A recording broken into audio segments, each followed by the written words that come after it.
होता है और ये हमारे आंखों के सामने हो रहा है। जिस तरह से बरसात हो रही है, जिस तरह से बर्फ के गोले पड़ रहे हैं और जिस तरह से ये तबाही हमारे आंखों के सामने फसलों की हो रही है और इसका लॉस, जो अनुमानित लॉस है उसका अगर आप देखोगे तो लाखों हेक्टर इस साल सिर्फ इसकी वजह से तबाही हो सकती है।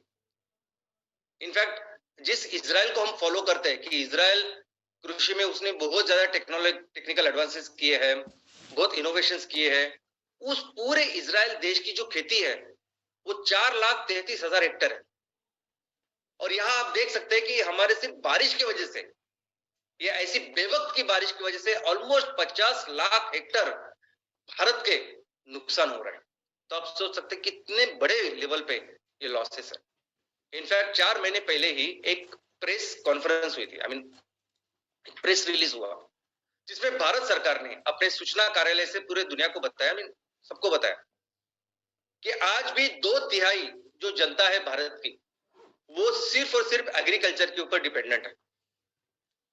2/3 यानी 60% से भी ज्यादा जो डायरेक्टली प्योरली डिपेंडेंट है इस एग्रीकल्चर के ऊपर।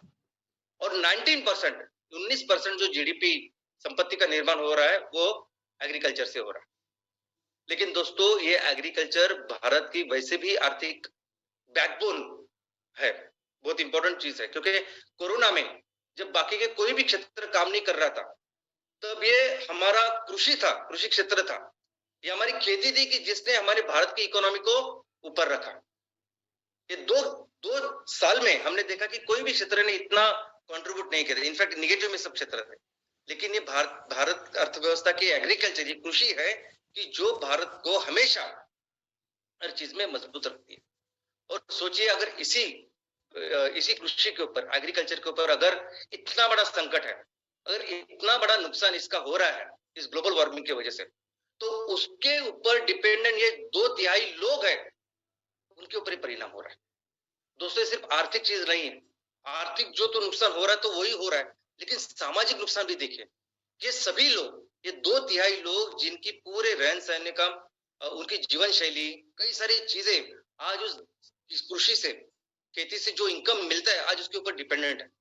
और वो जब अफेक्ट होती है तब वो परिणाम वो पूरी आर्थिक और सामाजिक सभी चीजों के ऊपर हमारे लोगों पे होता है। और इसीलिए यही कारण है कि जब आईपीसीसी ने कहा कि भारत में सबसे ज्यादा प्रभाव और सबसे ज्यादा परिणाम इस ग्लोबल वार्मिंग का होगा, तो उसका यही कारण है कि भारत का सिर्फ आर्थिक ही नहीं तो आर्थिक, सामाजिक हर तरीके से भारत डिपेंडेंट है हमारी इस खेती के ऊपर। एक दूसरी चीज मैं आज आपके सामने रखना चाहता हूँ कि आज जिस समाज में हम रहते हैं उस समाज में एक ऐसी परिस्थिति का निर्माण हुआ है कि लोग, ये समाज ये नहीं देखता कि क्या सही है क्या गलत है, ये नहीं देखता कि क्या अच्छा है क्या बुरा है, क्या करना चाहिए क्या नहीं करना चाहिए। समाज सिर्फ यही समझता है कि कौन सी वो चीज है जिससे पैसा बनता है, कौन सी वो चीज है कि जिससे मैं कुछ पैसा डाल तो मुझे पैसा मिलेगा, बस वो चीज सही है और वही सबसे इंपॉर्टेंट बन चुकी है। और इसीलिए ये एग्जांपल आज मैंने आपके सामने दिया है। ये जो देसी तेल अभी तक हम हजारों सालों से उसका उपयोग करते आ रहे हैं, दोस्तों ये दवाई है। आयुर्वेदा में अगर आप इस हर तेल के बारे में पढ़ोगे तो ये एक्चुअली बहुत ही ज्यादा हेल्दी ऐसे तेल है। उसके आगे जो तेल हम लोग अभी बाहर से मंगा रहे हैं इसको कंपैरिजन ही नहीं कर सकते। बहुत सारी जगह पे तो इन तेलों को घटिया कहा जाता है, बैड ऑयल्स ऐसे कहा जाता है, इतने खराब ये तेल होते, फिर भी आज उसको लेके हमें व्यापार कर रहे हैं। अगर आपने राइस के छिलकों का तेल अगर आप देखोगे तो राइस के छिलकों का तेल तो हमें एलर्जी, कैंसर जैसे जिसका कोई उपाय नहीं उससे बचाता है। राइस का तेल हमें हमारी पूरी इम्यूनिटी हो, हमारे न्यूट्रिशन और बाकी कार्डियोवास्कुलर सिस्टम उसको अच्छा करता है। जो सरसों का तेल है उसको अगर आप देखोगे तो सरसों का तेल हमारे बाल, हमारी स्किन के कई सारे infection, fungal infection, bacterial infection से हमें बचाता है, कार्डियोवास्कुलर सिस्टम को अच्छा करता है, टोनर है। जो हमारा तिल का तेल है वो अगर देखोगे तो हमारे दांत से लेके हमारे हड्डी से हर चीज को मजबूत करता है, हमारे बालों को अच्छा रखता है। कई सारे सिर्फ शारीरिक नहीं लेकिन मानसिक भी जो बीमारी है उसको ठीक करता है, कार्डियोवास्कुलर सिस्टम को ठीक करता है, अपने हार्ट को मजबूत करता है। और रेपसीड राई का तेल जो है, इनफैक्ट आपने देखा होगा कि कई सारे बड़े बड़े मॉल में वो ऑलिव ऑलिव तेल करके बहुत हाईफाई तेल, इंपोर्टेड तेल, उसमें इतना विटामिन ई है, उसमें इतना इतना ओमेगा 3 है, आप लोग कितना महंगा वो बेचते हैं। लेकिन शायद आपको अंदाजा नहीं है, हमारे ये राई का तेल भी है ना, वो इस ऑलिव तेल से कई गुना अच्छा है। और जिस ओमेगा 3 की बात करते हैं ना, उससे कई गुना ज्यादा ओमेगा 3 हमारे इस राई के तेल में। विटामिन ई तो उनसे ज्यादा बहुत ज्यादा है ही, एंड नहीं हो सकता हमारे इन तेलों का और जो बाहर से हम लोग मंगाते हैं उन तेलों का। कोकोनट ऑयल आप देखिए, कोलेस्ट्रॉल कम करता है, डेंटल हेल्थ इंप्रूव करता है, हमारी हार्ट को हमेशा अच्छा रखता है, वेट लूज करता है, हमारी इम्यून सिस्टम को बढ़ाता है, बोन सिस्टम हो, डायबिटीज हो, हर चीज को वो अच्छा रखता है। ये सभी तेल बहुत अच्छे हैं। और ये तेल हमारी क्या परंपरा है, कैसे हम लोग इस्तेमाल करते हैं, ये हमेशा हम उसको तेल के घानी से इस्तेमाल करते हैं। जब भी ये तेल की फसलें हम उगाते हैं, उनकी बीज लेके उनको प्रेस करके वो तेल हम लोग जो इस्तेमाल करते हैं, वही सबसे अच्छा तरीका है, वही सबसे सेहतमंद ऐसा तरीका है। ये जो रिफाइंड तेल, ये जो हम लोग आज बाहर से मंगा रहे हैं और खा रहे हैं, और जो फैक्ट्री में बन रहा है, ये तेल को बहुत सारे केमिकल प्रोसेस से हो जाता है, बहुत सारे केमिकल्स उसमें ऐड हो सकते हैं। इनफैक्ट बहुत बार तो इस तेल को गर्म किया जाता है, कम किया जाता है, और इस गर्मी कमी में उसमें जो बैड कोलेस्टेरॉल है, जो खराब फैट है, उसकी मात्रा बढ़ती है, और बिल्कुल सेहत के लिए वो तेल अच्छा नहीं है। लेकिन फिर भी आप देखोगे तो बिजनेस इसका हो रहा है। इतनी सारी चीजें, यानी मैं अगर इस पे सेशन लूं तो मुझे एक सेशन कम गिरेगा, इतनी ज्यादा चीजें हमारे अच्छे तेलों में, फिर भी बिजनेस कौन कर रहा है? जिस तरीके से मार्केटिंग हो रही है, जिस तरीके से प्रमोशन करते हैं, इनफैक्ट जिस तरीके से जैसे 90s में उन्होंने कदम रखा, उसके बाद हमारे तेलों को बदनाम करने के लिए कई सारी चीजें हुई, कई सारे हादसे हुए। आप जब पढ़ाई करोगे, इसको अच्छी तरह से समझोगे, तो आपको पता चलेगा किस तरह से लोग बिजनेस करते हैं, किस तरह से सबसे अच्छी चीज, हेल्दी चीज, दवाई की चीज उसको बर्बाद करके उसमें जहर के साथ लोगों को खिलाते हो। ये सब दिख रहा है, ये सब बहुत अच्छा एग्जांपल इस वजह से है। और मैं आज आपको इसलिए ये सब बता रहा हूं कि ये सेम पॉसिबल है हमारे बायोफ्यूल इंडस्ट्री के साथ। ये बायोफ्यूल इंडस्ट्री यानी आज के संकट में, आज के दौरान, ये पूरी दुनिया में जो इतना बड़ा संकट छाया हुआ है, इसका सोल्यूशन आज हम दुनिया को दे रहे हैं। और सिर्फ उसका सोल्यूशन नहीं है, कई सारी चीजें हैं जिसका सोल्यूशन हम अपने बायोफ्यूल इंडस्ट्री के साथ पूरी दुनिया को, लोगों को, समाज को देने वाले हैं। लेकिन ये जो चीज है वो किसके अगेंस्ट देने वाले हैं? तो उसके अगेंस्ट उस कंपनी को, उस इंडस्ट्री को हम रिप्लेस करना चाहते हैं जो आज की तारीख में दुनिया की सबसे बड़ी इंडस्ट्री, ये वो इंडस्ट्री है कि जिसमें सबसे ज्यादा पैसा आज इसमें लगता है। 2 ट्रिलियन से भी ज्यादा पैसे हर साल लगते हैं। इनफैक्ट 2 ट्रिलियन उससे भी बहुत ज्यादा, 200 लाख करोड़ से ज्यादा पिछले साल इस पे खर्च हुए, इन्वेस्ट हुए। पिछले साल जितना इसमें निवेश हुआ था उसके ऊपर 1% ज्यादा निवेश हुआ है इस साल। यानी हम पूरी दुनिया को पता है, बच्चों को पता है कि इस जीवाश्म ईंधन की वजह से दुनिया तबाही हो रही है। ये सब तबाही जो चल रही है इसकी वजह से हो रही है। लेकिन फिर भी आप देखते हैं कि सबसे ज्यादा पैसा इसमें आ रहा है, सबसे ज्यादा रेवेन्यू इसका है, सबसे ज्यादा माल जो बेचा जाता है वो ये है।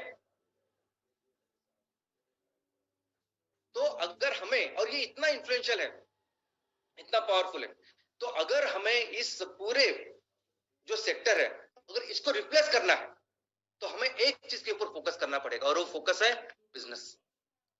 हम जो बायोफ्यूल के प्रोजेक्ट्स कर रहे हैं, उस बायोफ्यूल प्रोजेक्ट को इस तरीके से करना होगा कि बहुत अच्छा रिटर्न, बहुत अच्छा प्रॉफिट हमें सबको देना पड़ेगा, कमा के देना पड़ेगा, हमारे सभी स्टेक होल्डर्स को देना पड़ेगा। जो हमारी इस बिजनेस में काम करते हैं उनको सबसे अच्छी आमदनी इस प्रोजेक्ट की वजह से होनी चाहिए। और सबसे इंपॉर्टेंट, इन्वेस्टर्स, जो लोग इस पे पैसा डालते हैं उनको एक बहुत अच्छा रिटर्न अगर हम लोग दें तो वो इस पे पैसा डालें। और ये सबसे इंपॉर्टेंट चीज है। इसके अलावा और एक संकट आज हमारे सामने है, और वो है इकोनॉमिक रिसेशन, जागतिक मंदी का। और इस जागतिक मंदी के साथ आ रही है और एक मंदी, वो है रोजगार की मंदी। दोस्तों, आज दुनिया में कई सारी ऐसी बड़ी बड़ी कंपनियां जो अपने रोजगार कम कर रही है, लोगों को हटा रही है, कम कर रही है अपने कंपनियों से।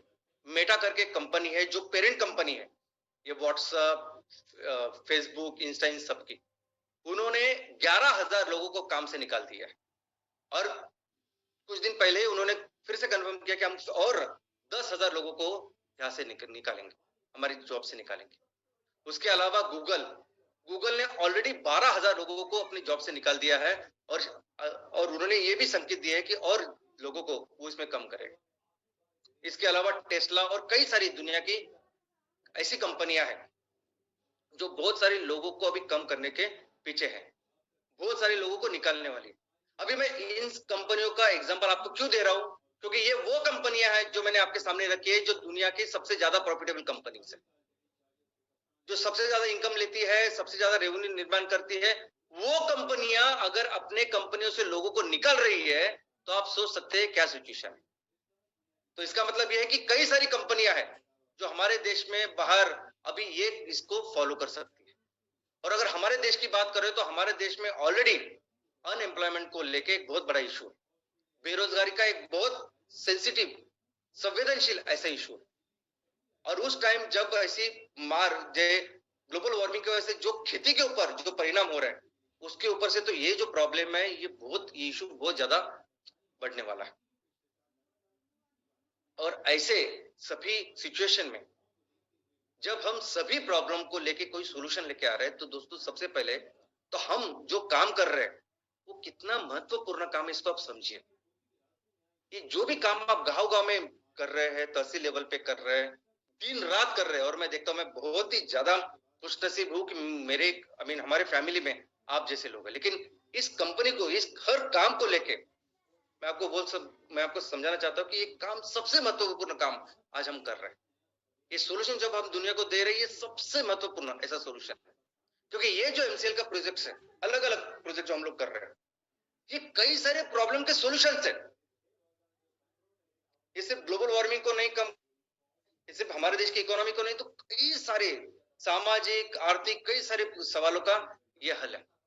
और जैसी परिस्थिति आज बनी हुई है ना, तो सबसे इंपॉर्टेंट ड्यूटी, कर्तव्य आज अगर मेरा कुछ है, आपका कुछ है और हम सबका कुछ है, तो वो है हमारे प्रोजेक्ट्स, उसको अच्छी तरह से चलाना, हमारे प्रोजेक्ट्स के ऊपर बहुत 100% ध्यान देना, और उसको बहुत बेस्ट ऐसे प्रोजेक्ट्स, ऐसे बिजनेस उसमें निर्माण करना। हमारे सबके तहसीलों में जिस प्रोजेक्ट के साथ हमारे बिजनेस की शुरुआत हो रही है, वो है एमकोल के प्रोजेक्ट्स। ये इनिशियली ये प्रोजेक्ट तो सबसे महत्वपूर्ण है ही है, लेकिन सबसे इंपॉर्टेंट कोई है तो ये पहला प्रोजेक्ट, ये पहला एमकोल का प्रोजेक्ट जो हमारे हर तहसील में लग रहा है, ये सबसे इंपॉर्टेंट प्रोजेक्ट है हमारी सबकी आगे आने वाली हमारे रोड मैप के लिए, पूरी जिंदगी के लिए। क्योंकि आप सबको एक अच्छा बिजनेसमैन बनना है, आपको अपने तहसीलों में बहुत बड़े बिजनेस का निर्माण करना है, कई सारे प्रोजेक्ट्स लगाने हैं। अभी मैं एक एमकोल के प्रोजेक्ट की बात कर रही हूँ, लेकिन हर ग्राम पंचायत में एक एमकोल और एक एमसीएनजी का प्रोजेक्ट लगाना है। कई सारे ऑर्गेनिक प्रोसेस से भी ऑर्गेनिक प्रोसेसिंग के यूनिट्स लगाने हैं, इको फ्रेंडली प्रोजेक्ट के यूनिट लगाने हैं। लेकिन सबको अगर अच्छा करना है, तो आपको जो डिग्री चाहिए ना, जिसमें सबसे अच्छी पढ़ाई आपकी होगी, सबसे अच्छा ट्रेन होके आप निकलोगे, तो ये पहला प्रोजेक्ट है। ये जो एग्जांपल मैंने आपके बाजू में रखे हैं, ये धीरूभाई अंबानी साहब, ये दमानी साहब, इन्होंने वैसे ही काम किया। अपने आप को सबसे बेहतर बिजनेसमैन बनाने के लिए सबसे पहले उन्होंने वो काम पहले प्रोजेक्ट के ऊपर किया, दिल लगाकर। हम सबको पता है कि दमानी साहब ने 8,000 करोड़ उनके जेब में होते हुए भी 1.5 साल उन्होंने उस अपना बाजार में मैनेजर जैसे काम किया, रेंट पे लेके काम किया। ये पहला प्रोजेक्ट समझना, जानना बहुत बहुत बहुत इंपॉर्टेंट है, क्योंकि वो उन्होंने किया, उसकी वजह से तो डीमार्ट समझा ना कि कहां पैसे कमाए जा सकते हैं, कहां उसका सेविंग की जाती है, और कैसे उन्होंने बड़े बड़े दिग्गजों के आगे वो निकल गए। और वैसा ही आपको करना है। आज आपके सामने जो व्यवस्था हम तैयार कर रहे हैं, जो एमकोल का प्रोजेक्ट आपके सामने है, 100 ton per day raw material का इनपुट है, और हर दिन उस फैक्ट्री से 30 टन का अनटोरिफाइड एमकोल, बायोकोल निकलने वाला है, जिसको हमें बेचना है। कम से कम अगर आप रेट में भी उसको बेचेंगे तो 10 करोड़ प्लस का उसका एनुअल टर्नओवर है, या माल हम लोग बेचेंगे 10 करोड़। जिस रेट पे आप सभी ने बेचना चाहिए, उसका अगर उस रेट पे अगर आपने बेचा, तो 15 करोड़ का टर्नओवर आप बनाएंगे।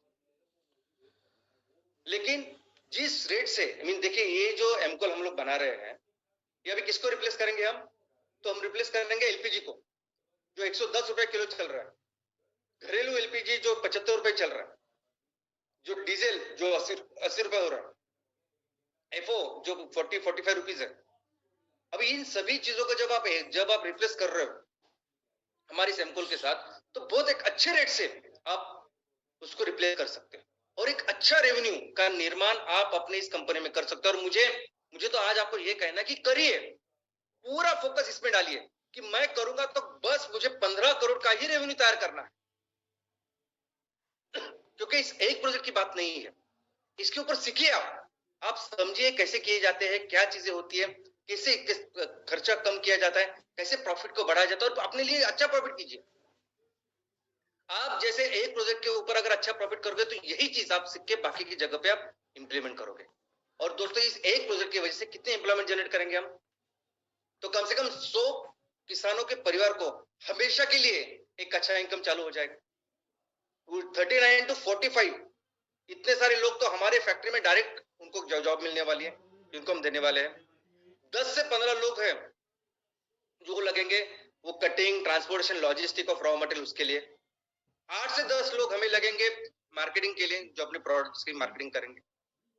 तो टोटल अगर आप देखोगे तो एक एमकोल की प्रोजेक्ट की वजह से 157 से लेके 170 इतने परिवार को आप हमेशा के लिए एक अच्छा रोजगार दो, एक एमकोल प्रोजेक्ट की वजह से।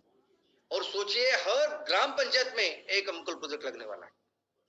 सोचिए कि हर यानी ग्राम पंचायत एक एमसीएनजी जो प्रोजेक्ट है उसमें भी सेम एम्प्लॉयमेंट जनरेशन, जो इसमें 160 से 170 इधर है, रोबोट के ऊपर काम कर रही है, कंप्यूटर्स के ऊपर काम कर रही है, कम से कम लोगों को रख रही है। ऐसे जगह पे हम लोग ऐसे प्रोजेक्ट का निर्माण कर रहे हैं जो बहुत ज्यादा एम्प्लॉयमेंट जनरेशन करें। और उससे भी जरूरी ये है कि हम सीएसआर, एक बहुत अच्छा सीएसआर फंड तैयार करें। दोस्तों किसानों का जो इनकम है वो जा रहा है, हमारे सभी जो एमवीपी है, चैनल पार्टनर, उनको उनका इनकम मिल रहा है, फैक्ट्री को जो ओनर है उनको इनकम मिल रहा है। जो एमसीएल के पास बचेगा वो उनको देगी और बाकी का मैक्सिमम जो पैसे हैं वो हम अपने तहसील को देने वाले। और ये करके हम अपने तहसील के लिए 30 से 35 लाख रुपए साल के तैयार करेंगे एक प्रोजेक्ट के साथ। और आपको अंदाजा नहीं कि एक तहसील में 30 से